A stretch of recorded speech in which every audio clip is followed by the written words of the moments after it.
পরের দিন রেডি হয়ে আমরা বেরিয়ে পড়লাম ঘুরো করার উদ্দেশ্যে। সেখান থেকে আমরা প্রথমেই পৌঁছে গেলাম কঙ্কালীতলা। মা তো পুজোর ডালা কিনে নিয়ে এগিয়ে গেল মন্দিরের উদ্দেশ্যে। আমি আশপাশটা একটু ঘুরে দেখছিলাম।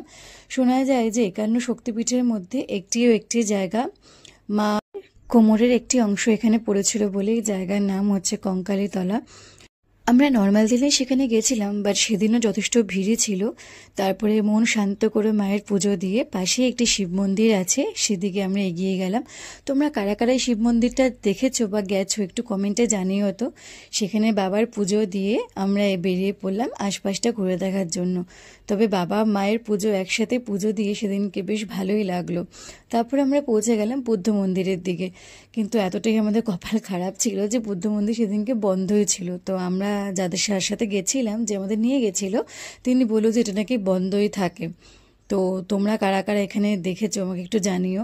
তারপরে আমরা পৌঁছে গেলাম পলাশবনের দিকে।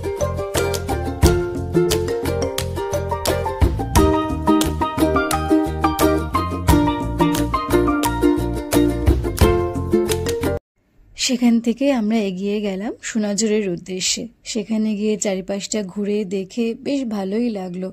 আমি তো প্রথমবারই গেছিলাম, তোমরা কারা কারা এখানে কবার গেছো একটু জানিও কিন্তু কমেন্টে।